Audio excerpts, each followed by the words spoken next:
Welcome to the Great Detectives of Old Time Radio from Boise, Idaho. This is your host, Adam Graham. If you have a comment, email it to me, box13@greatdetectives.net. Follow us on Twitter at Radio Detectives and become one of our friends on Facebook, facebook.com/Radio Detectives. Our listener support campaign continues. Our focus is on Patreon donations. Of course, you can still support the show on a one-time basis, support.greatdetectives.net, or by using the Zelle app to box13@greatdetectives.net, or by mail to Adam Graham, P.O. Box 15913, 15913, Boise, Idaho 83715. But our focus is on Patreon donations, so you can become one of our ongoing Patreon supporters for as little as $2 per month. Just go to patreon.greatdetectives.net. As a Patreon supporter, you'll get our monthly newsletter with information coming up on the show, inside planning, that you'll hear well in advance of it being discussed on the podcast. And you'll also get to vote on our summer series, as well as some other things that come out throughout the year. So you can join our more than 200 Patreon supporters over at patreon.greatdetectives.net. All right, well, now we're going to get into today's episode of Yours Truly, Johnny Dollar. The original air date, November the 25th, 1950, and the title is The Woodward Manilla Matter. From Hollywood, it's time now for Edmund O'Brien as... Johnny Dollar. Ralph Wheaton again, Johnny. I'm glad I caught you before you left. It's almost 2 hours before my plane leaves. What's on your mind? Another cable just came in from Manilla. The amount taken in the burglary is roughly $75,000. That's dollars and not pesos. Dollars, yeah. They mentioned that a clerk has dropped out of sight. Native? An American. Name's Blake. Daniel Blake. Blake, all right. Now, that's all so far. What's your hotel in Manila? Do you know yet? Yeah, the Hotel Tondo. Tondo, good. I'll get word to you there if I learn anything you can use. Well, good luck on the trip.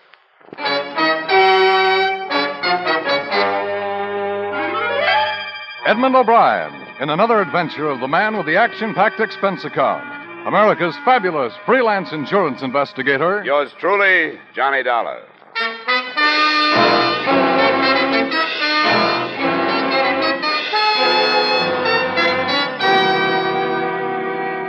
Expense account submitted by Special Investigator Johnny Dollar to Home Office, Columbia All Risk Insurance Company, Hartford, Connecticut. The following is an accounting of expenditures during my investigation of the Woodward Manilla matter. Expense account item 1, $1,850 airfare and incidentals between Hartford and Manila.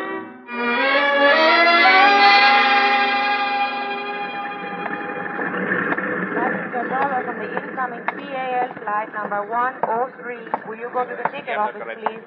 Passenger Dollar from incoming PAL flight My name is number Dollar. 103. I was being paged. Oh, yes. These gentlemen are waiting for you. This is Mr. Dollar, sir. Oh, yes. I'm Floyd McDonald, Mr. Dollar, local manager of the Woodward Company. Oh, how are you, sir? And this is Irving Morgan, my assistant. Morgan? Glad to meet you. I've made arrangements to have your luggage sent to your hotel if you'd like to do it that way. Irving and I can drive you right in. Fine. That's darn nice of you. Well, I know how it is. At least I don't want to bother with details after a long flight like that. You'll give me your luggage check, sir? Oh, yeah. Have them right here. Thank you. Well, that's all, I think. The car's right outside. We can give you the details of the burglary on the way in. He told me very little that I didn't already know. The store he managed, one of Manila's largest hardware stores, was part of the American-owned Woodward chain. He had discovered the loss of the $75,000 himself Monday morning when he'd entered his office and found the safe open. Naturally, I feel very badly about it. But everything that can be done is being done. I don't know who the main office is blaming it on, but I think you'll find that Floyd and I were anything but careless. We've got 5 years without a loss behind us to prove that. And it only takes one failure to ruin a success, Irving. There's $75,000. Do I understand that it was all American currency? No, it was made up of pesos, too. I stated the amount in dollars and cents when I reported the loss. Were you in the habit of keeping as much money as that in your office safe? Oh, it wasn't my idea, or to my liking. It was because of a company rule. They were worried about conditions on this side of the Pacific and ordered us to stop banking our cash here.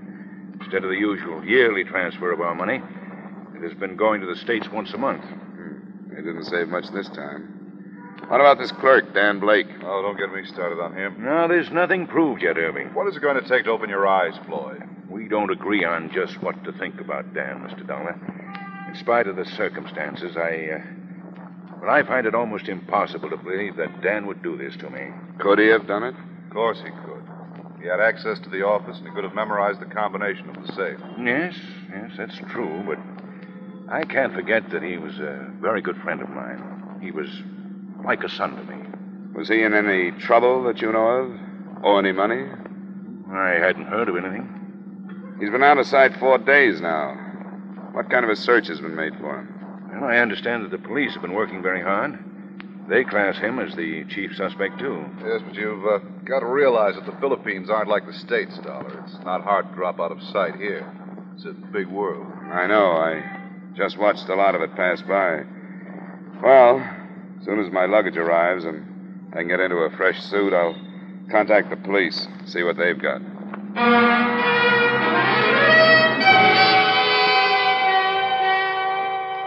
Expense count item 2, $350, including tip. A pitcher of gimlets delivered to my room.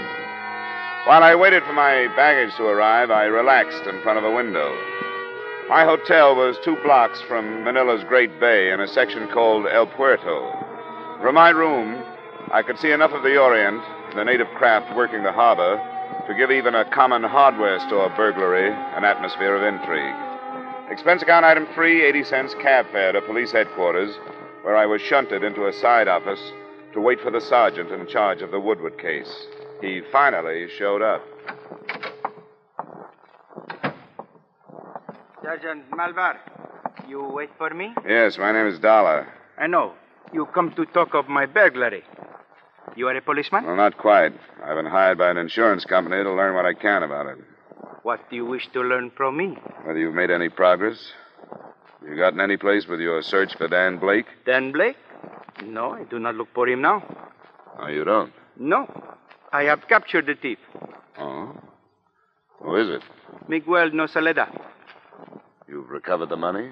He will not say where it is yet, but he will say tomorrow, maybe. What evidence do you have, Sergeant? He cannot say where he was that night of the burglary. Is that all? He's by profession a thief. He was arrested while he was robbing another store last night. Does he speak English? Oh, yes. Wonder if I could talk to him. Maybe he's afraid to confess to the police, and maybe I can get him to talk. All right. You come with me.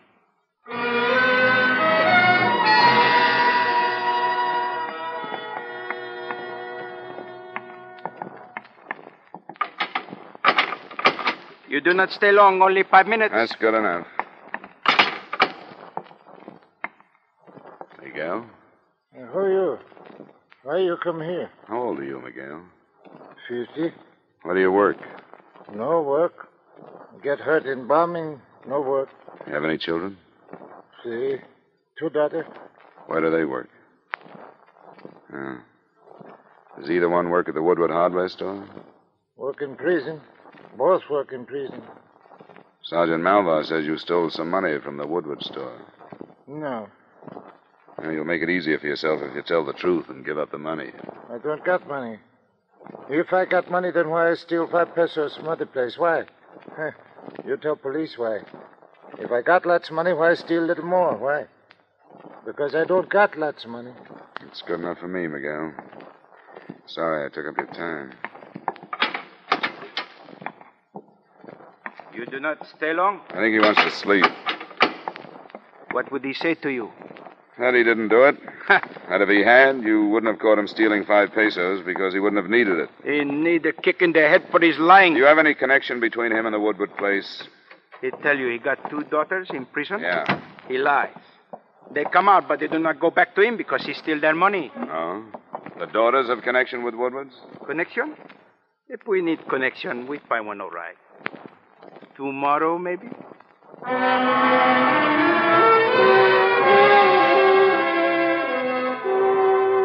I had an idea Sergeant Malvar's philosophy reasoned that it was a lot easier to grill the wizened little prisoner than it would be to continue the search for Blake. But I left him to his own devices and cabbed to the Woodward store.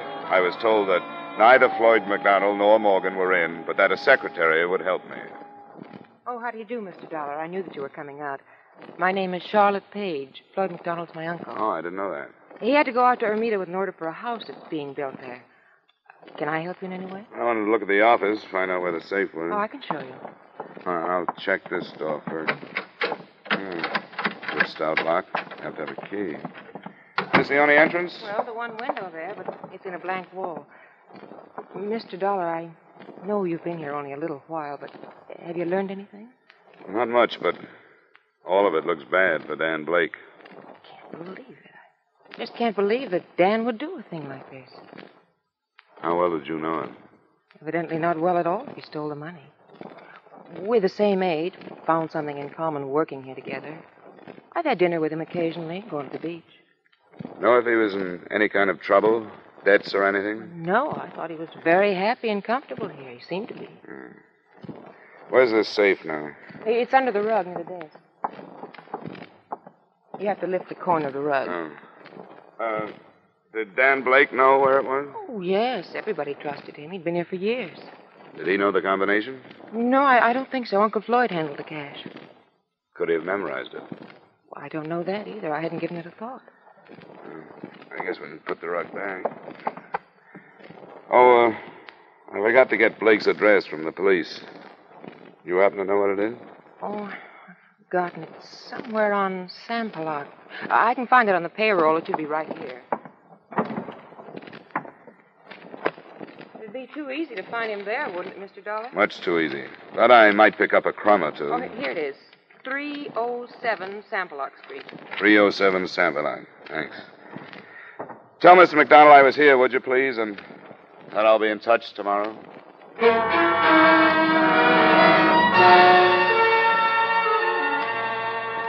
There was a fair biography of Dan Blake in his rooms. I learned that he was born in Duluth, Minnesota, 26 years ago, that his father wrote him occasionally, that he had sailed with the Merchant Marine during the war and had made a few inter-island trips after that. Floyd McDonald had said he was a student of the Philippines, and that was borne out by photographs and receipts from steamer and airlines. I made a list of the places he'd visited, but that was all I could do for that day. It wasn't until the next morning that I went to police headquarters and waited again for Sergeant Malva. You come back again. We do very good without your help. Well, pardon me. I don't want to butt in. I just wondered if you knew that Dan Blake spent a lot of time learning these islands. Oh? Did you know that he'd spent some time in San Jose, on Mindoro, on Marinduque, and in Palo on Leyte? I did not know. Well, it might pay you to check those places. There are more, too. From here, clear down to Mindanao. The search is finished. Huh? What do you mean? Dan Blake has been found. He was adrift in a dugout on Tayabas Bay. He was taken aboard a ship, and then he died. What killed him? He was shot many times. What about the money? It has not been found. Not yet. Sure, but maybe tomorrow.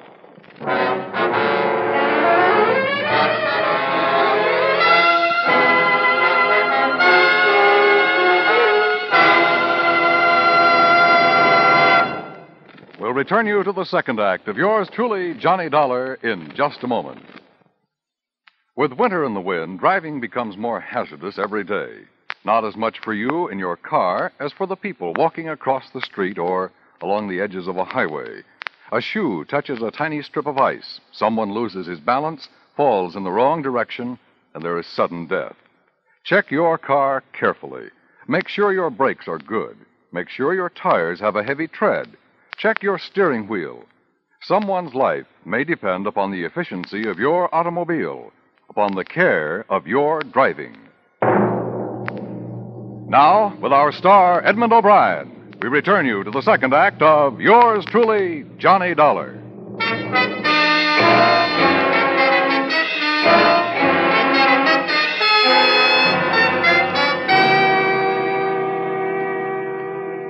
Sergeant Malva, Manilla Police, was again taking his inimitable approach to a subject, believing what he wanted to believe. When I asked him how he knew the body was that of Dan Blake, he told me the ship captain who had picked him up said so. How did he know? The man had mentioned the name before he died. That was all, and it wasn't enough for me. I put in a call for Floyd McDonald, the Woodward company manager.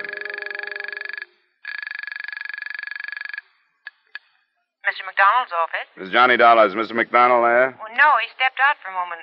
This is Charlotte. Is there anything I can do? I'm calling from police headquarters. They have a body down here. A body? Picked up by a ship someplace. They claim it's Dan Blake, but there wasn't any identification on him. You tell Mr. McDonald I want him to come and look at him? Yes. He should be back any minute. I'll tell him to come right down.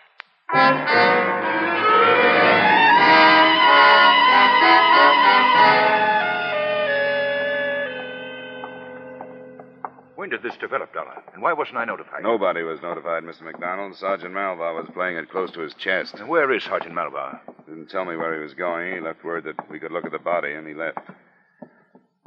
My name is Dollar, Corporal. See, you go in. Thanks. I know this is unpleasant, but we have to find out.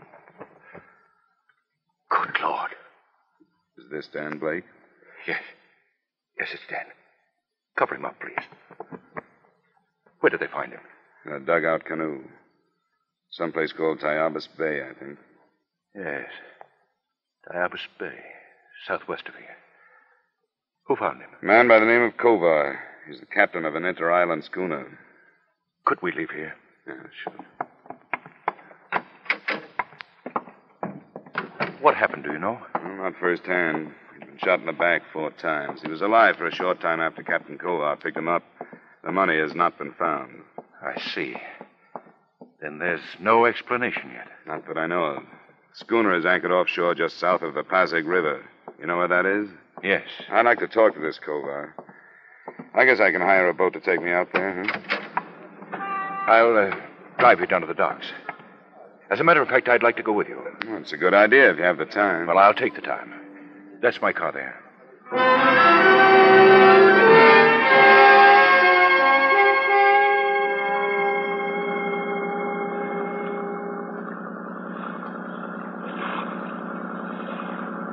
That must be the boat. The Sea Nymph. Is that the name? That's it. Skipper, that's the one there. The Sea Nymph. That's a little precious for a wreck like that, isn't it? Some are even worse. I don't know how they stay afloat. There's somebody on deck. What do you want? You Captain Kovar? Yeah, that's right. I want to talk to you about the body you brought in. You the police? No, this man is McDonald. Dan Blake worked for him. Hey, Copper, get a line on the showboat. Okay, come on board. I'll put the ladder over for you. Watch it now. She's got quite a pitch today. Go ahead. Right. Have you got it? Yep. My name is Dollar, Captain. I'm working on the burglary for an insurance company. Come on in the cabin. I'd like to learn about that burglary. All that police sergeant would tell me is that I got the money and I better give it to him. Well, that'll take some doing. Take the chairs, you two. I'll take the bunk here. Well, now, what's this all about? There's a little over $75,000 missing. He didn't have anything when I picked him up. He was in a dugout canoe? That's right. Looked like a Moro craft to me. Oh, I see what you mean. No, it was empty. I looked it over. How long did he live? Oh, 15, 20 minutes. Maybe not that long. I don't think taking him aboard did any good for him, but I didn't know. Did he say anything about the shooting? Nothing that I could understand. What did he say? I told you I couldn't understand. Just some noise. But you were able to understand his You're name. beginning to sound like that police sergeant, mister, and I don't like it. I thought I was doing right when I brought that boy Now, in. wait a minute, Captain. I wish I'd left him there.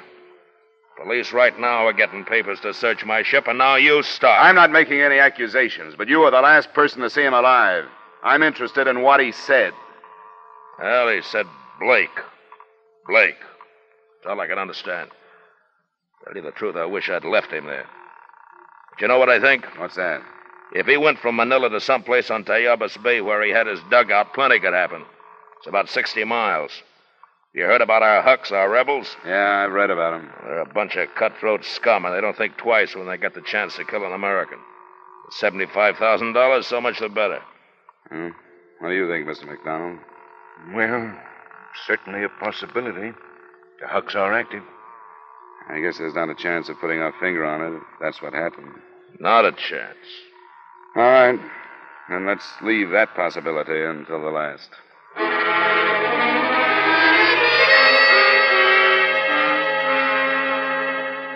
I wasn't sure of Captain Kova. If he was telling the truth, he was doing so without tact. And if he was lying, he seemed to be doing that with complete confidence. I didn't bother questioning his crew. I knew that Sergeant Malva, if he hadn't already, would take care of them when he returned to search the schooner. I spent the rest of the morning and part of the afternoon in routine legwork on the case, and at 4 o'clock, I got the sergeant's report. There was nothing. From one end of the ship to the other end, my men look. I know it is there, but it was not found. Did you talk to the crew? Yes, I talked myself to them.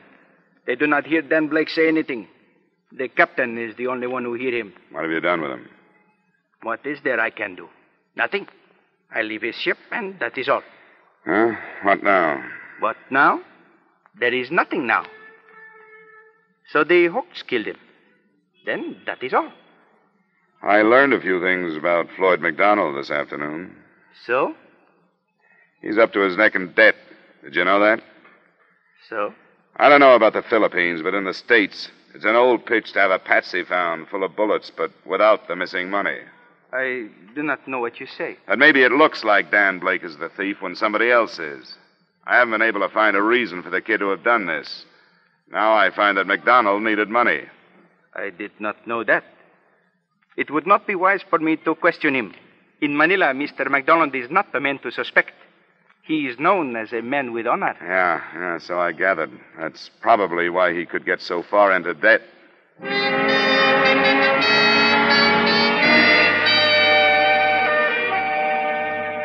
I didn't think it would be wise at that point for me to question Floyd McDonald either. I waited until his store closed that evening and until his assistant, Irving Morgan, had gotten to his home.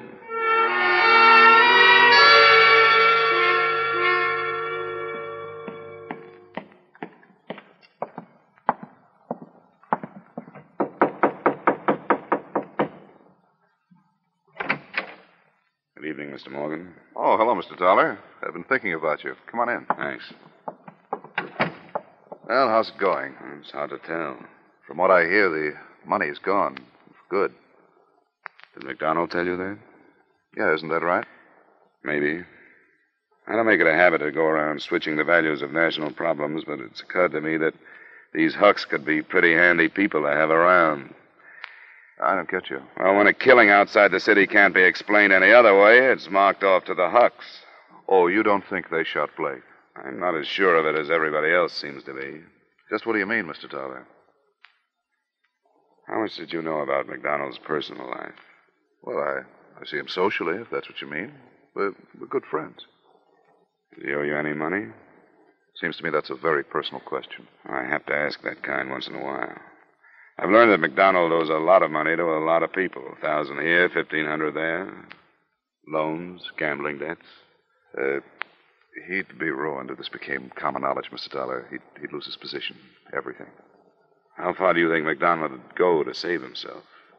Are you telling me you think Floyd arranged this theft? Well, it's something to think about. And killed Blake to Oh, no, he didn't. You're sure of that? He couldn't have. He's not that kind of man. He might be desperate, yes, but he'd never do a thing like that. Would he be at home now? I don't think so. It's only 7. He usually has dinner at the club. What club? The Merchants Club. Mr. Dollar, don't question him down there. Wait until he gets home. All right. I can count on you not to tell him I'm waiting for him? You certainly can. I want to stay as far away from this thing as possible.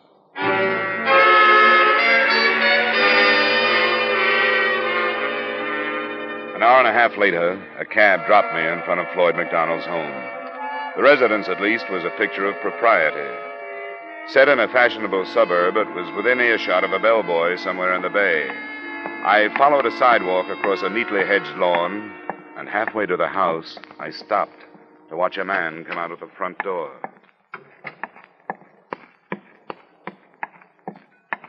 Captain Culver. Who is it? What do you want? What are you doing here? Forget it. Well, I can't. What's your part in this? Never mind. Forget you saw me. Come here. Culver. Get up. Get up. Culver. Culver.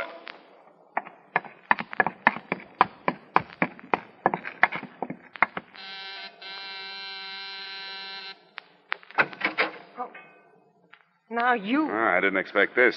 You live here? Yes. I came to talk to your uncle. Is he here? No. And Captain Kova was with you. Yes, Captain Kova was with me. You're hurt. What did he do to you? He hit me. Why? Because he's insane. He thought he had to hit me. He wanted the money. Gave it to him. You gave him the money? Yes, all of it. Every penny of it. I didn't want it anymore. That's not what I mean. You were holding the money for Dan Blake. For us. We were in it together. Kova learned it from Dan before he died. Yes. Dan kept calling for me while he was dying. So this Kova thought he could blackmail me. He thought I gave him the money to keep him quiet. Dan and I were trying to get away from this place. Have a life of our own. We tried. Now, I don't care what happens to me. Where's the telephone? Through that door, but you don't have to call. I'll go to the police by myself. I just wanted to wait till Uncle Floyd got home. I'm not worried about your personal problems, Charlotte. That's not my job. Kova and that $75,000 is all I want.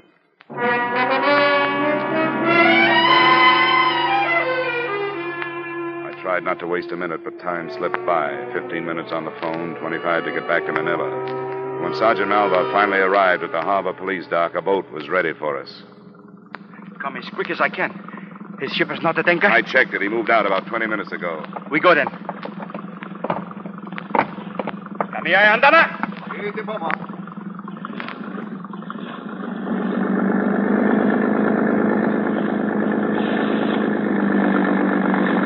It's a dark night. Why do we don't find him? He do not get out of the bay. The boats near Corregidor are right now waiting.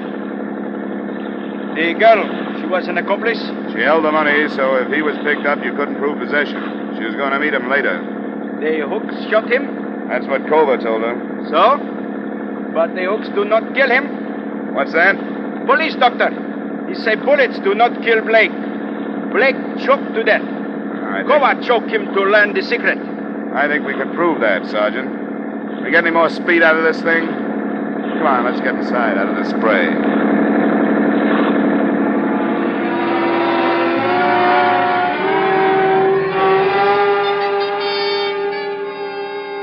A 20-minute start isn't much when a schooner with auxiliary power is matched against a police boat.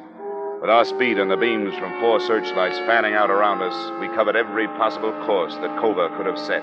It took us less than 30 minutes. Come on! Already. We go outside. Yep, there she is. Now I show these men we are strong. Valerino! We fire in front of him. That's slowing him down. He cursed me, that man, when I searched his ship. Now Sergeant Malvari cursed back. Valerino!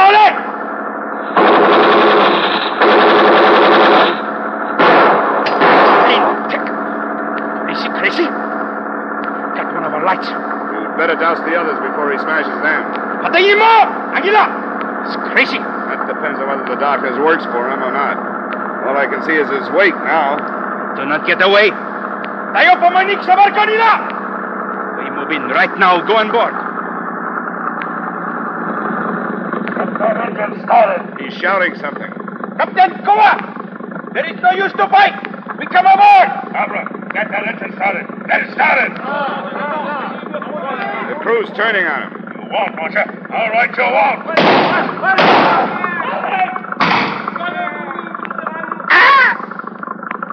He's got to be stopped, Sergeant. Have your men stop him. Come on, there. He's running forward.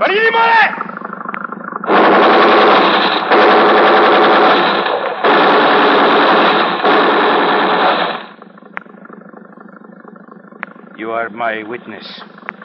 The officials do not like the killing of accidentals. I'm your witness. Now, if you'll put me aboard, I'd like to find that stolen money.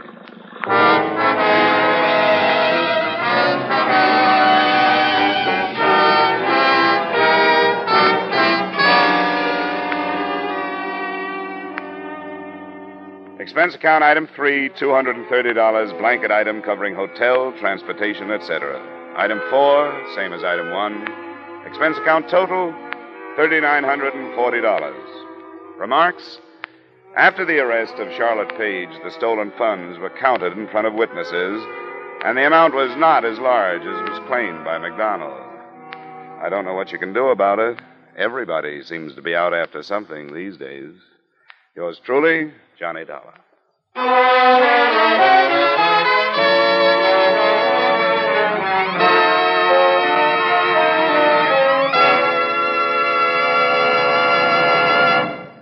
Yours truly, Johnny Dollar, stars Edmund O'Brien in the title role and is written by Gil Doud with music by Wilbur Hatch. Edmund O'Brien's latest picture is the Paramount Pictures production, Warpath. Featured in tonight's cast were Bill Conrad, Lillian Baeff, Robert Griffin, Bill Johnstone, Hy Averback, and Jack Crucian. Yours truly, Johnny Dollar, is produced and directed by Jaime Del Valle. This is Dan Cubberly inviting you to join us next week at this time when Edmund O'Brien returns as... Yours truly, Johnny Dollar.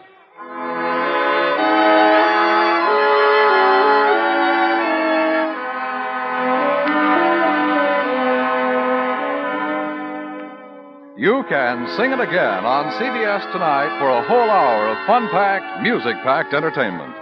And maybe Dan Seymour will be calling you to solve one of the tuneful little riddle songs that lead to a chance at radio's largest cash jackpot, $5,000, plus $10,000 more in wonderful prizes. Alan Dale, Judy Lynn, Bob Howard, the Riddlers, and Ray Bloch's orchestra are on hand to sing and play the riddle tunes leading up to Dan Seymour's coast-to-coast calls. Be listening again later tonight when Sing It Again comes along on most of these same CBS stations. Now stay tuned for Von Monroe's Caravan, which follows immediately on most of these same CBS stations.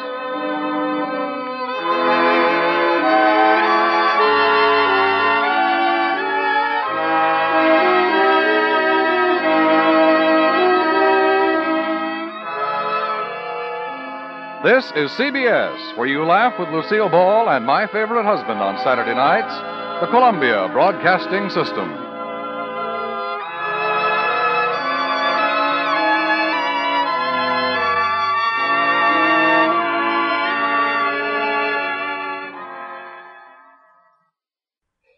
Welcome back. It does seem that the insured could probably argue to the insurance company that somehow or another, the people who had possession of the money spent some of it, before it actually, was recovered. And I don't know what the insurance company could do about that. And, you can totally understand Johnny saying, yeah, that's going to be your problem. Investigation done. By the way, for those of you who are curious and you have Amazon Prime, which I think I read somewhere like 80% of the country has that, Warpath is actually currently, as of this recording, available to watch on Amazon Prime as part of the Prime subscription. It's a Western, and from the reviews, it looks like it's pretty interesting. So, just an FYI there. All right, well, some listener comments and feedback now. Steve sends a comment through on Facebook. Love your station, and I've been hooked on yours truly, Johnny Dollar. Question for you, please. How did Johnny Dollar make any money besides his expense account? Well, thanks for the question, Steve. And the show gives some answers, though a lot of the focus on addressing that does come from the Jack Johnstone era of Bob Bailey and the subsequent Johnny Dollars who followed Bailey. Because he did give some thoughts to the business end, more than I think previous writers and showrunners were interested in. I think essentially Johnny's position is he is an independent insurance investigator, works for a lot of different companies, and so this variety of companies will all tend to have different payment plans, different ways that they will take care of freelancers. So it will vary a lot. The show calls out a couple of things. And one was just a few months ago, if you recall, in the Trans-Pacific Export matter, South China branch. Johnny was told that he would get a commission. And in that particular case, the insurance company was expected to lose a very significant amount of money if the cargo didn't depart and get to its destination on time. So Johnny, if he was able to resolve the issue and get the ship going in time, would receive a portion of that money that the insurance company would have to pay out. And so that sort of thing you can see the insurance company doing when you're dealing with sort of property insurance. And I kind of imagine in this case that Johnny would get a cut of the money the insurance company did not have to pay out. Now, other episodes of Johnny Dollar reference him being paid a fee. And I can imagine a fee making sense in a case where there's not really something that looks like it's going to be an imminent loss for the insurance company. And this particularly becomes a thing during the Bailey era, where some wealthy eccentric wants Johnny Dollar to come and check out something which in and of itself is a bit trivial. But because of that client's relationship with the company it wants to send Johnny out there, keep the client satisfied, and continuing to make their insurance payments. So they'll pay Johnny a fee. Plus, I would also imagine on a lot of the death investigations where there's not really a property insurance element, that they would probably pay more of a flat fee for the investigation. Because I would just imagine that there would be ethical implications if you are paying an insurance investigator a commission that's, and the way they're going to get paid beyond just their expenses is finding that either the death was suicide or, there was fraud. Creating an incentive like that would be something I kind of would imagine would create ethical problems. And so in a case like that, like if you're, being called on a life insurance claim, I can imagine that they would probably be more likely to pay a fee. I've never heard of them mentioning something like a recovery percentage. And this is not speculating like one-to-one to the way actual insurance investigators are paid now or how they were paid back then. But this is just kind of what I've been able to deduce from listening to the show. Thanks so much for the question. A fun discussion. And finally, we have a comment from Ian out in London over on YouTube. He writes, I'd like to thank you for the time you spend bringing these classics from years gone by. Although I'm no spring chicken at 66, even most of these shows were aired before my time. Once again, much appreciate your efforts. Best regards, Ian. Well, thank you so much. I appreciate the comment. And I have had that sort of surreal experience of talking in some cases to people who are 20 or 30 years older than me. And I'm talking, at length about something, and they look at me like, I never, and they say, I didn't hear that. And I say, oh, that must have been before your time. It's not a typical conversation, but it's one I've had a few times. But thank you so much for the comment, Ian. And I do want to go ahead and thank our Patreon supporter of the day. Thank you so much to Jenny. Jenny's been one of our Patreon supporters since February, currently supporting the show at the rookie level of $2 or more per month. And you can join Jenny and more than 200 other Patreon supporters at patreon.greatdetectives.net. Well, that will do it for today. Join us back here tomorrow. We'll be getting into Treasury Agent, and then next Friday we'll be back with another episode of yours truly, Johnny Dollar. In the meantime, send your comments to box13 at greatdetectives.net. Follow us on Twitter at Radio Detectives and become one of our friends on Facebook, facebook.com/Radio Detectives. From Boise, Idaho, this is your host, Adam Graham, signing off.